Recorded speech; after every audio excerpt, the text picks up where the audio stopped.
ರಾಜ್ಯ ಬಿಜೆಪಿಯಲ್ಲಿನ ಆಂತರಿಕ ವಿದ್ಯಮಾನಗಳ ವಿರುದ್ಧ ಪಕ್ಷದ ಹಿರಿಯ ನಾಯಕ ಬಿ ಶ್ರೀರಾಮುಲು ರೊಚ್ಚಿಗೆದ್ದಿದ್ದಾರೆ.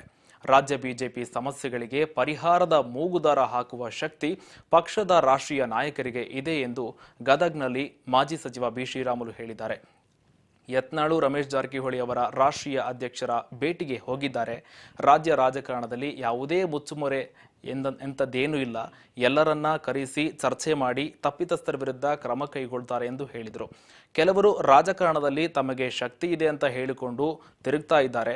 ಕರ್ನಾಟಕದ ಮಾಸ್ ಲೀಡರ್ಗಳಿಗೆ 6ರಿಂದ 7% ವೋಟ್ ಪಡೆಯೋ ಶಕ್ತಿ ಇದೆ, ತಾಕತ್ತಿದೆ.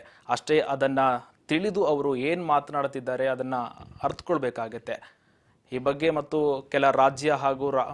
ಕೆಲಸ ಕೂಡ ರಾಜ್ಯ ಹಾಗೂ ರಾಷ್ಟ್ರ ನಾಯಕರು ಕೂಡ ಮಾಡಬೇಕಾಗಿದೆ. ಎಲ್ಲರನ್ನ ಒಟ್ಟಾಗಿ ಸೇರಿಸಿ ಕೆಲಸ ಮಾಡೋದೇ ನಮ್ಮ ಮುಂದಿನ ಸಂಕಲ್ಪವಾಗಿದೆ ಎಂದು ಈ ಬಗ್ಗೆ ಶ್ರೀರಾಮುಲು ಹೇಳಿರುವಂಥದ್ದು. ಹೀಗಾಗಿ ಕೇಂದ್ರ ನಾಯಕರು ಎಲ್ಲರನ್ನ ಒಂದೇ ಪ್ಲಾಟ್ಫಾರ್ಮ್ನಲ್ಲಿ ಕೊಂಡೊಯ್ಯೋ ಕೆಲಸ ಮಾಡ್ತಾರೆ. 2028ರಲ್ಲಿ ಬಿಜೆಪಿ ಅಧಿಕಾರಕ್ಕೆ ತರುವ ನಿಟ್ಟಿನಲ್ಲಿ ಎಲ್ಲರೂ ಕೆಲಸ ಮಾಡ್ತಾರೆ ಅಂತ ಶ್ರೀರಾಮುಲು ಹೇಳಿರುವಂಥದ್ದು.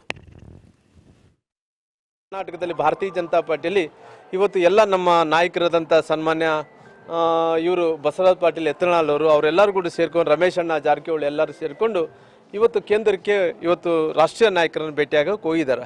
ಇವತ್ತು ಹೋದಂಥ ಸಂದರ್ಭದಲ್ಲಿ ನಾನು ಮುಂಚೆಂದು ಕೂಡ ಹೇಳೋದಿಷ್ಟೇ, ಇವತ್ತು ಯಾವುದೇ ವಿಚಾರಗಳನ್ನು ಪರಿಹಾರ ಏನು, ಇವತ್ತು ರಾಜ್ಯದಲ್ಲಿ ಕೆಲವೊಂದು ಸಮಸ್ಯೆಗಳಿರೋಂಥ ಟೈಮ್ ಪರಿಹಾರ ಮುಗುದಾಣ ಅಂದ್ರಿಗಿನ ಅದು ಮುಗ್ದಾಣ ಅಂತ ಶಕ್ತಿ ಎಲ್ಲದೂ ಕೂಡ ಸಮಸ್ಯೆಗಳಿಗೆ ಪರಿಹಾರದಂಥ ಶಕ್ತಿ ಯಾವುದನ್ನ ಇದೆ ಅಂದರೆ ರಾಷ್ಟ್ರೀಯ ಪಕ್ಷದ ರಾಷ್ಟ್ರೀಯ ನಾಯಕರ ಜೊತೆಲಿರೋ ಕಾರಣ ಇವತ್ತು ಚರ್ಚೆ ಮಾಡಿಕೊಂಡು ಎಲ್ಲ ರೀತಿಯಲ್ಲಿ ಕೂಡ ಎಲ್ಲರನ್ನ ಕರೆಸ್ಕೊಂಡು ಯಾವುದೇ ರಾಜಕಾರಣದಲ್ಲಿ ಯಾವುದು ಕೂಡ ಮುಚ್ಚುಮರಿ ಮಾಡೋಕ್ಕಾಗಲ್ಲ.